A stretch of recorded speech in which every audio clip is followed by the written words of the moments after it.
जय श्री हरि। कामिका एकादशी का महत्व।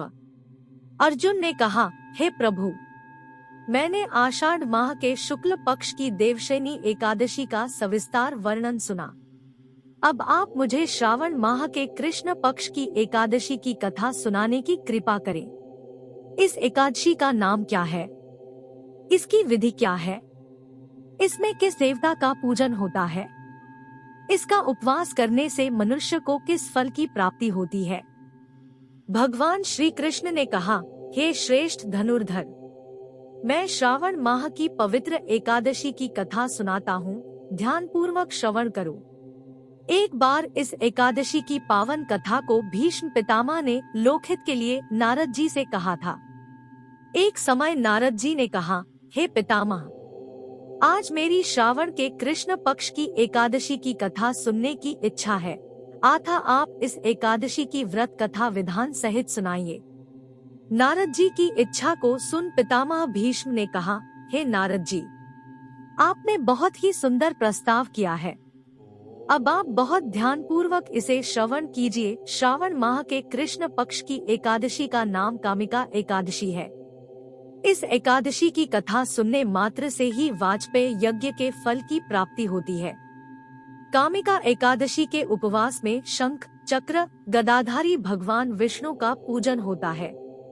जो मनुष्य इस एकादशी को धूप, दीप, नैवेद्य आदि से भगवान विष्णु की पूजा करते हैं, उन्हें गंगा स्नान के फल से भी उत्तम फल की प्राप्ति होती है। सूर्य ग्रहण और चंद्र ग्रहण में केदार और कुरुक्षेत्र में स्नान करने से जिस पुण्य की प्राप्ति होती है, वह पुण्य कामिका एकादशी के दिन भगवान विष्णु की भक्ति पूर्वक पूजा करने से प्राप्त हो जाता है। भगवान विष्णु की श्रावण माह में भक्ति पूर्वक पूजा करने का फल समुद्र और वन सहित पृथ्वी दान करने के फल से भी ज्यादा होता है। व्यतिपात में गंडकी नदी में स्नान करने से जो फल प्राप्त होता है, वह फल भगवान की पूजा करने से मिल जाता है। संसार में भगवान की पूजा का फल सबसे ज्यादा है, अतः भक्ति पूर्वक भगवान की पूजा न बन सके तो श्रावण माह के कृष्ण पक्ष की कामिका एकादशी का उपवास करना चाहिए। आभूषणों से युक्त बछड़ा सहित गौदान करने से जो फल प्राप्त होता है, वह फल कामिका एकादशी के उपवास से मिल जाता है। जो उत्तम द्विज श्रावण माह के कृष्ण पक्ष की कामिका एकादशी का उपवास करते हैं तथा भगवान विष्णु का पूजन करते हैं, उनसे सभी देव, नाग, किन्नर, पितरी आदि की पूजा हो जाती है। इसलिए पाप से डरने वाले व्यक्तियों को विधि विधान सहित इस उपवास को करना चाहिए।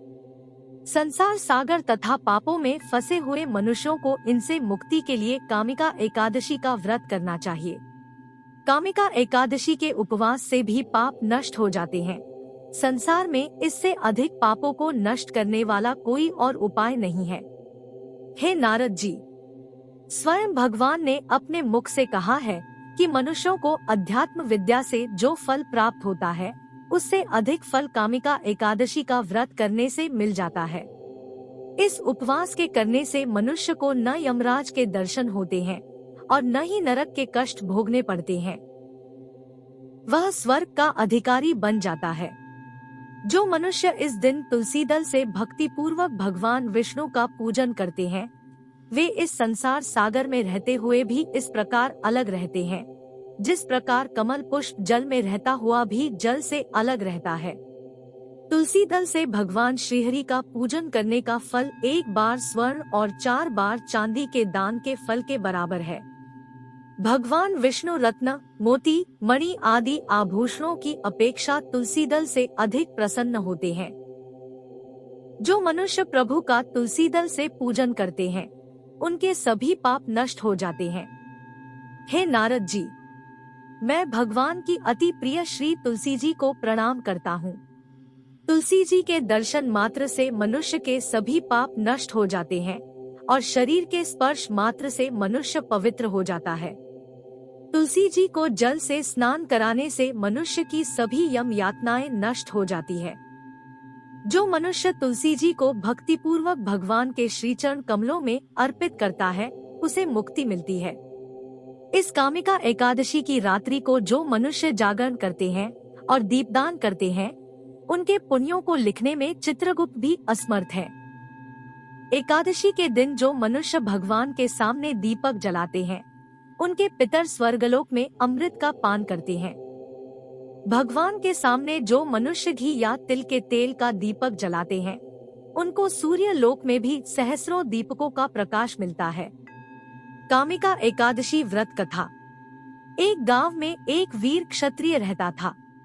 एक दिन किसी कारणवश उसकी ब्राह्मण से हाथापाई हो गई और ब्राह्मण की मृत्यु हो गई। अपने हाथों मरे गए ब्राह्मण की क्रिया उस क्षत्रिय ने करनी चाहिए, परंतु पंडितों ने उसे क्रिया में शामिल होने से मना कर दिया। ब्राह्मणों ने बताया कि तुम पर ब्रह्महत्या का दोष है। पहले प्रायश्चित कर इस पाप से मुक्त हो, तब हम तुम्हारे घर भोजन करेंगे।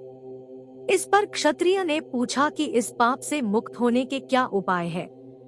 तब ब्राह्मणों ने बताया कि श्रावण माह के कृष्ण पक्ष की एकादशी को भक्तिभाव से भगवान श्रीधर का व्रत एवं पूजन कर ब्राह्मणों को भोजन करा के सदक्षिणा के साथ आशीर्वाद प्राप्त करने से इस पाप से मुक्ति मिलेगी।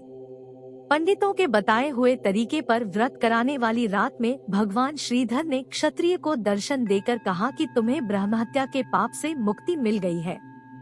इस व्रत के करने से ब्रह्महत्या आदि के सभी पाप नष्ट हो जाते हैं और इहलोक में सुख भोगकर प्राणी अंत में विष्णुलोक को जाते हैं।